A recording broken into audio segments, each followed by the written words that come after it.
Hello there. Thanks for being here.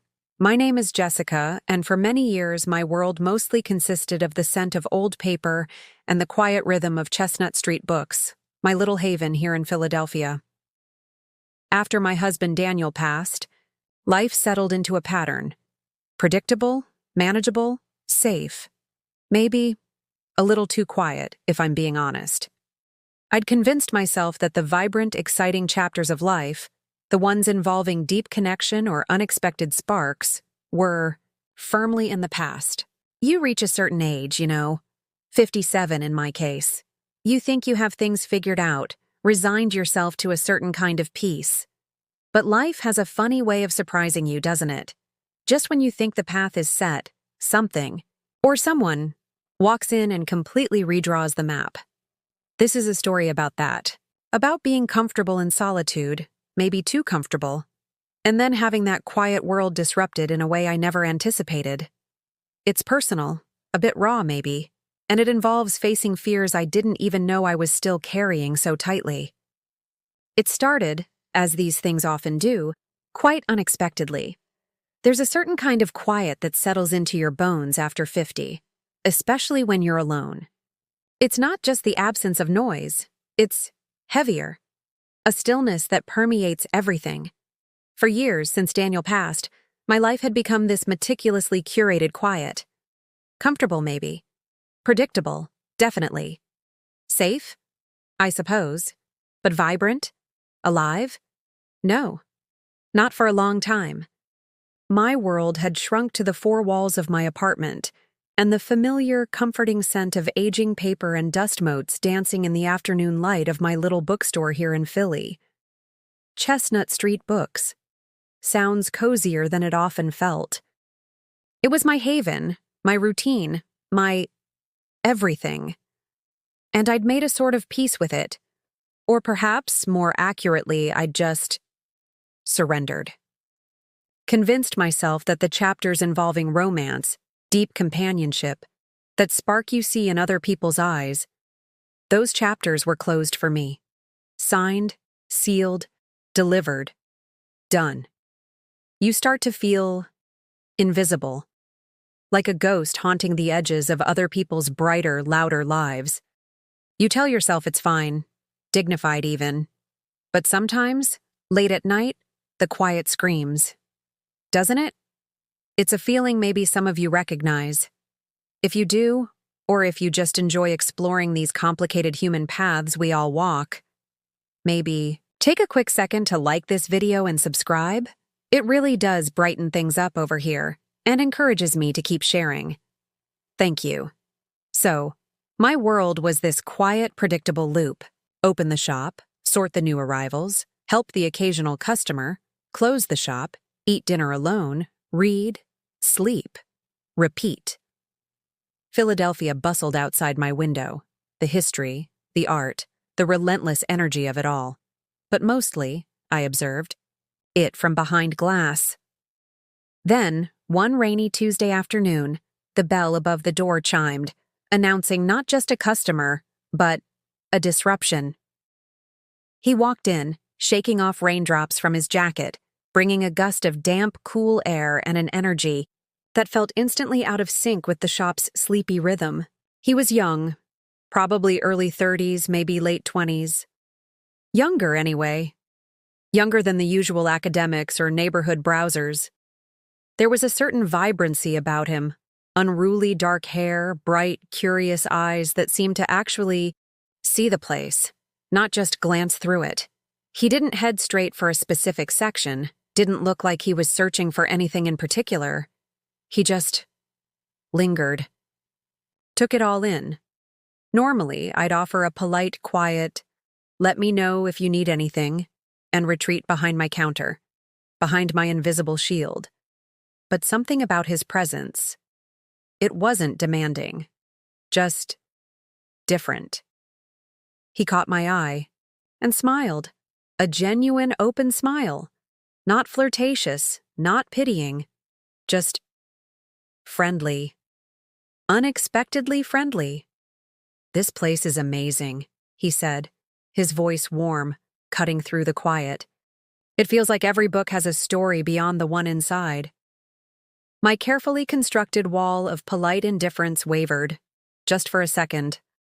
I managed a small nod, a mumbled, "Thank you," feeling ridiculously awkward, my cheeks warming slightly. Why? It was nothing. A simple compliment. But it landed differently. It had been so long since anyone, especially someone like him, young, alive, part of that bustling world outside, had seemed to truly notice the shop. Or maybe, by extension, me? He introduced himself as Leo. He was a musician, he said, relatively new to this part of the city, always looking for quiet spots to think.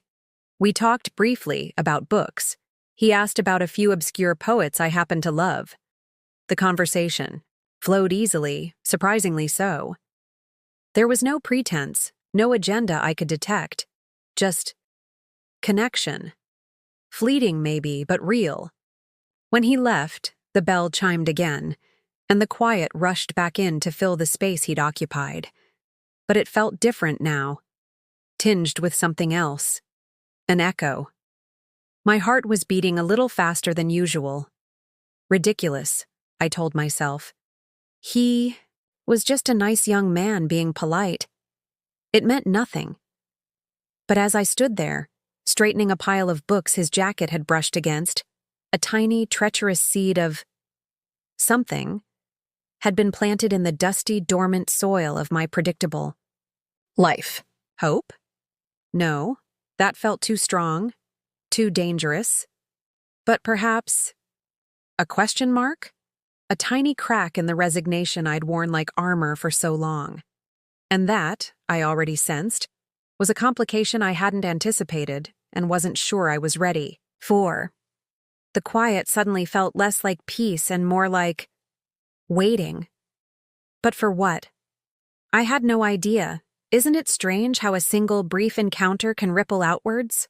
That first meeting with Leo, it was like dropping a pebble into the still pond my life had become. The initial splash was small, sure, just that unexpected flicker of connection, that feeling of being seen. But the ripples? Oh, they spread. In the days that followed, the quiet in the bookstore didn't feel quite the same. It felt expectant. Every chime of the bell above the door made my head snap up, my heart giving a ridiculous little jump before I tamped it down. Don't be foolish. Jessica, I'd scold myself, turning back to my ledgers or dusting already immaculate shelves. He was just passing through. A polite young man. A musician. People like that. They drift in and out of places, charming and ephemeral, like sun showers. They don't linger in quiet, dusty corners like mine. Do they? But then, he came back. A few days later, ostensibly looking for a biography of a jazz musician. We talked again, longer this time, about music mostly. His passion was palpable, infectious even. He spoke about melodies and rhythms like they were living things, his eyes lighting up. And I found myself talking too, really talking. About the concerts Daniel and I used to go to, about the old vinyl records gathering dust in my apartment, about a filly I remembered from decades ago. It felt easy, dangerously easy. He listened, really listened, asked thoughtful questions.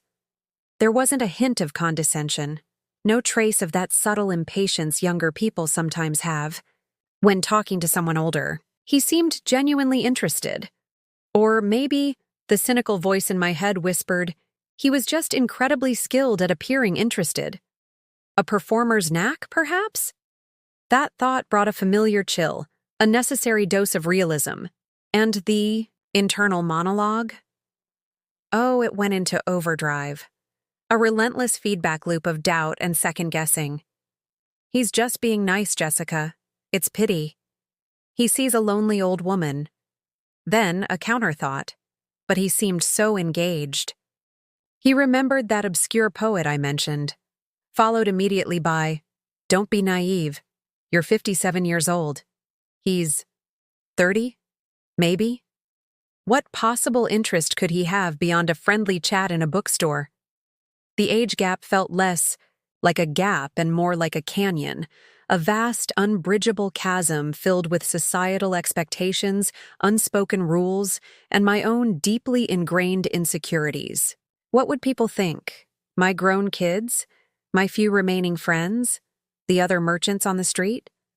I could almost hear the whispers, see the pitying glances, the knowing smirks. Poor Jessica, trying to recapture her youth. The thought made my stomach clench. Humiliation felt like a tangible threat, lurking just around the corner of any potential hope. It became this ridiculous internal dance. One step forward, feeling a spark of warmth, a flicker of possibility. Maybe companionship wasn't entirely off the table. 2 steps back, retreating into the safety of cynicism and doubt. It's safer not to hope, safer not to risk. He stopped by again a week later, just for coffee from the place next door, popped his head in to say hello. Another brief, easy chat. Each interaction felt like adding a tiny weight to the possibility side of the scale, while my fear frantically piled counterweights onto the impossible side.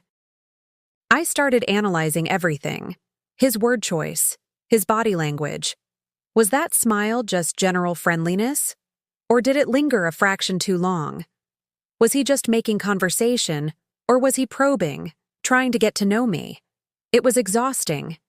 Like trying to decipher a foreign language based on only a few scattered words and a whole lot of guesswork, all while desperately trying to pretend I wasn't deciphering anything at all. I found myself dressing a little more carefully in the mornings, maybe adding a touch of lipstick, something I hadn't bothered with in years. Then I'd catch my reflection and immediately feel foolish. Who was I kidding? Who was I doing this for? Him? Myself? I didn't even know. The confusion was a fog, blurring the edges of my carefully controlled world. This unexpected ripple, this Leo, he wasn't just disrupting the quiet. He was disrupting me, stirring up feelings I thought were long buried, forcing me to confront the carefully constructed narrative of my later life. The one where I was content, resigned, needing nothing and no one. Except maybe, just maybe, that narrative wasn't entirely true anymore. The admission hung in the air of my mind, terrifying and fragile. Was it possible, just remotely possible, that this chance encounter wasn't an endpoint, but a crossroads? The thought itself felt like a betrayal of the quiet peace I'd worked so hard to maintain. But, oh, the alternative, the possibility of something more than just quiet resignation. It whispered with a siren's call I was finding increasingly difficult to ignore, even as the fear screamed warnings. The tension inside me was becoming a constant hum, a low-grade anxiety mixed with a terrifying, unfamiliar flicker of hope? It was a precarious balance, and I had no idea which way the scales would ultimately tip. The dance continued. The tentative push and pull between the gravitational force of my long-held solitude and this unexpected, unnerving satellite that had drifted into my orbit, Leo. He kept stopping by. Not excessively, not predictably, but often enough that it started to feel less like coincidence and more like, well, that's where my brain slammed on the brakes every single time. Like what, Jessica? Like interest? Like genuine human connection that transcends the neat little boxes society likes to put us in? Or like something you're completely misreading, because you've been starved for connection for so long? See? Exhausting. It was a constant, churning dialogue in my head, a prosecutor and a defense attorney arguing ceaselessly, and I was the exhausted judge, jury, and defendant, all rolled into one. Then came the flyer. He'd been in the shop.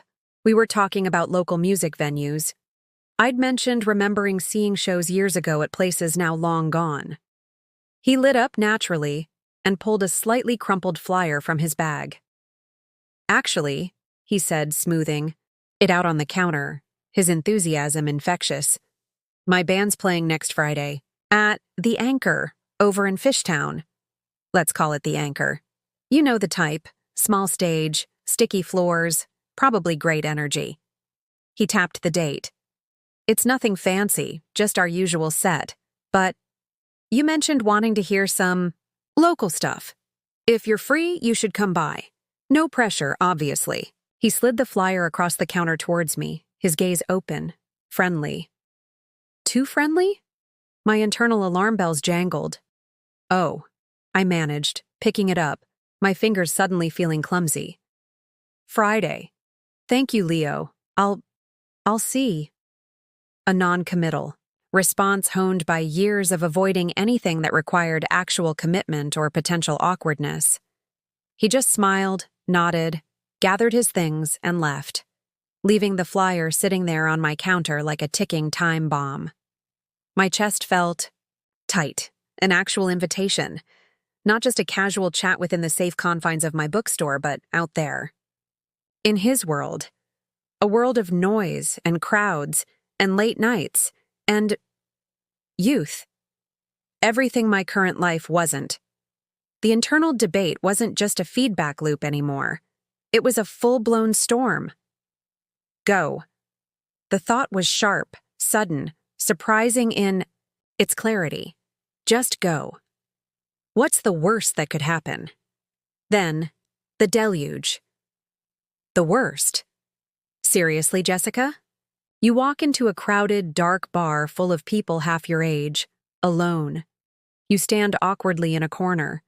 He's busy, he barely sees you.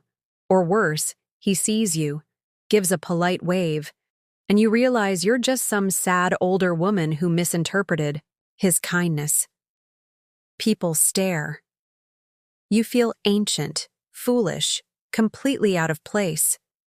You nurse one drink for 2 hours and slip out, feeling more invisible and lonelier than ever. Or worse, he's overly attentive out of pity, introducing you as my friend from the bookstore, and everyone gives you that sympathetic head tilt. Utter mortification. My mind conjured these scenarios with vivid, excruciating detail. The imagined shame felt physically painful. Why was this so hard? It's just a gig. People go to gigs alone all the time. But it wasn't just a gig, was it? It felt like a referendum. On me. On my age. On my right to still participate in life. To seek connection. To maybe, just maybe, feel a spark again. Society has opinions on women my age, especially when younger men are involved. We're supposed to be settled, content in our quiet corners, not venturing into noisy bars to listen to indie bands fronted by men young enough to be, well, let's not go there. The potential judgment felt paralyzing. Was I strong enough to face it? Did I even want to? But then, the pull. The memory of laughing during our conversations. The surprising ease. The way he actually listened. The simple, undeniable fact that talking to him, being around his energy, made me feel less invisible, less like a ghost. And wasn't that what I secretly yearned for? To step out of the grayness? If a friend told me this story, this exact scenario, what would I advise her? I'd tell her to be brave, to stop overthinking, to take a chance, wouldn't I? Life's too short. Go have fun. Hypocrisy tastes bitter, even when it's only served internally. The flyer sat on my desk for days. I'd pick it up, read the band names I didn't recognize, trace the address of the venue with my finger. I even looked it up online. Pictures of dim lights, a small stage, crowds of young faces. My anxiety spiked. I almost threw the flyer away at least 3 times. Just stay home, Jessica. It's safe here. But safe felt increasingly like stagnant, like settling, like letting fear make all the decisions. Friday loomed closer. The internal storm raged. Go? Don't go? Hope versus fear. Possibility versus humiliation. The choice felt monumental, far heavier than a simple decision about how to spend a Friday night. It felt like choosing whether to remain behind the glass, observing life, or to finally, terrifyingly, step back into the current. The question hung there, unanswered, heavy with the weight of unspoken desires and deeply ingrained fears. Friday was coming, and I had absolutely no idea what I was going to do. Friday arrived, not with a gentle dawn, but like a deadline breathing down my neck. All day the flyer sat on the corner of my desk, a silent challenge. Every time my gaze drifted towards it, the internal storm kicked up again. Go. Don't go. Be brave. Don't be ridiculous. It was mental whiplash. I rearranged the same display of poetry books 3 times, snapped at a telemarketer with unusual ferocity, dropped a cup of coffee, splashing it across invoices, something I never do. My carefully controlled quiet was completely shattered, replaced by a jittery, restless energy I didn't know how to handle. It felt like standing on the edge of a very high diving board, terrified of the jump, but equally terrified of the long, lonely climb back down. By late afternoon, closing time, I still hadn't really decided. Or rather, I'd decided no, about 50 times and yes about 51, leaving me perpetually on the fence. I locked the bookstore door, the familiar click echoing the finality of the workday, but offering no clarity for the evening. I went upstairs to my apartment, automatically started making dinner, pasta, again. Habit, safety. As I stood stirring the sauce, staring out at the Philly skyline starting to glitter as dusk settled, the question wasn't just, should I go? Anymore. It had morphed into something deeper. Do I want to keep living like this? Safe? Yes. Predictable? Absolutely. But was it enough? The aroma of garlic and basil filled the kitchen, usually comforting, but tonight it just felt bland, like my life. And something shifted. It wasn't a lightning bolt, no sudden surge of courage. It was smaller than that, quieter, a weary resignation to the other side of the argument. The side that said, "What have you actually got to lose, Jessica? Really? A potentially awkward evening? Compared to the certainty of another lonely Friday night, another weekend blurring into the next." Suddenly, the risk felt different. Manageable, maybe? Or perhaps the fear of not going, of letting this tiny flicker of possibility extinguish without even trying, finally outweighed the fear of potential embarrassment. I turned off the stove. The pasta could wait. Getting ready felt surreal, like dressing a character for a play. What does one wear to a small, likely crowded music venue in Fishtown when one is 57 and hasn't been to such a place in decades? Everything felt wrong. Too dressy. Too dowdy. Too trying too hard. Too not trying hard enough. I settled on dark trousers, a simple silk blouse, maybe a bit much, and flat, comfortable shoes, sensible, always sensible. A touch of lipstick felt like an act of defiance. Looking in the mirror, I saw the anxiety plain as day in my eyes, the tightness around my mouth. "You can still back out," the familiar voice whispered. I took a deep breath, grabbed my purse, checking for the flyer inside like a talisman, and walked out the door before I could change my mind for the 52nd time. The cab ride across town felt like traveling to a foreign country. The familiar streets looked different at night, bathed in the glow of streetlights and neon signs. My hands were clammy, my heart doing a nervous tap dance against my ribs. When the driver pulled up outside the Anchor, my stomach plummeted. It looked exactly as I'd pictured. Louder, maybe. A thumping bass line vibrated through the closed door. Clusters of young people stood outside smoking, laughing, their energy bright and intimidating. I paid the driver, lingered on the sidewalk. For a moment, feeling profoundly out of place, a gray sparrow that had accidentally landed among peacocks. Turn around, Jessica. Go home. The urge was overwhelming, but I'd come this far. Taking another deep, shaky breath, the kind you take. Before plunging into cold water, I pushed open the heavy door and stepped inside. The wave hit me immediately. Noise. A wall of sound, loud music, chatter, laughter, dim, colored lights. The smell of beer and something vaguely smoky. Bodies everywhere. It was crowded, more crowded than I'd imagined. My self-consciousness cranked up to 11. I felt like every single person had turned to look at the out-of-place older woman hovering awkwardly by the entrance. Logically, I knew that wasn't true. They were all absorbed in their own conversations, their own nights out. But logic has very little sway over raw, primal social anxiety, does it? My instinct was to bolt. Flee back to the safety of the quiet. Street hail another cab, retreat to my pasta and my solitude. But I forced my feet to move, edged along the wall, scanning the room. Looking for… what? A quiet corner? An escape route? Leo? The stage was at the far end, bathed in blue and red light.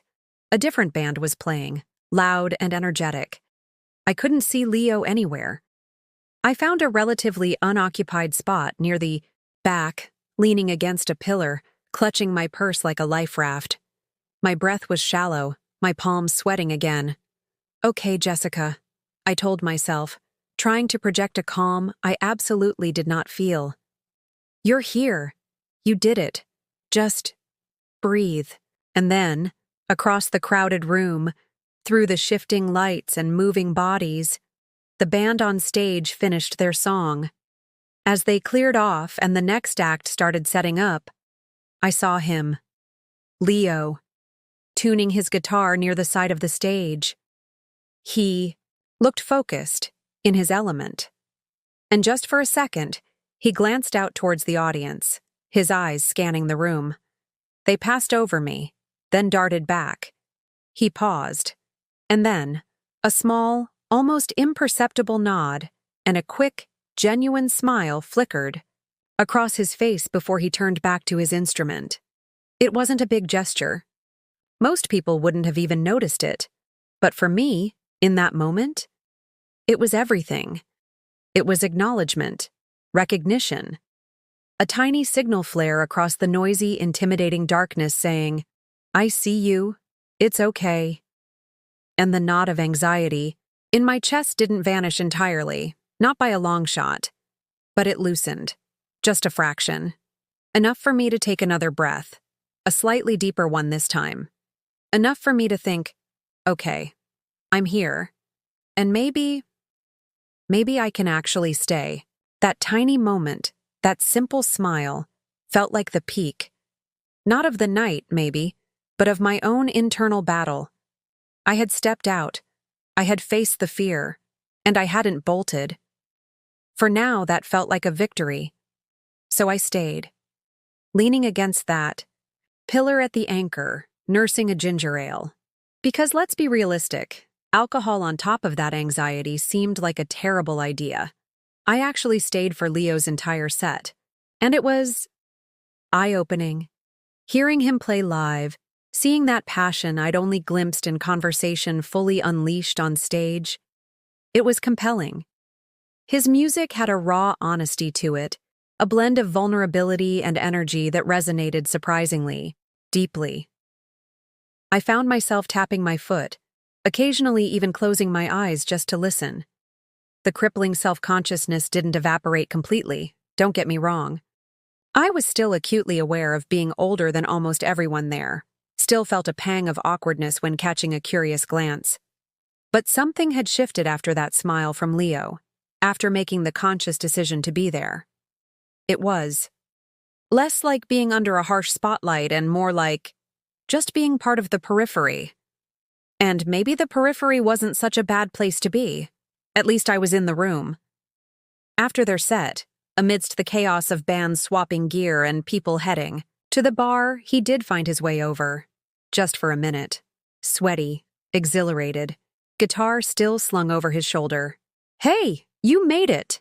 I'm so glad," he said, and his smile seemed genuinely pleased, reaching his eyes. There was no awkwardness, no pity that I could detect.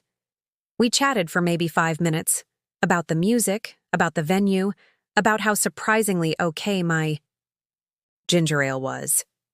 It wasn't a profound conversation, no declarations, no intense emotional confessions, but it was normal, easy, like picking up where our bookstore chats left off, just in a much louder setting. He got pulled away by his bandmates, giving a quick, "See you around, Jessica," over his shoulder, and that was it. Walking out of the Anchor and back onto the familiar Philly street felt different than arriving.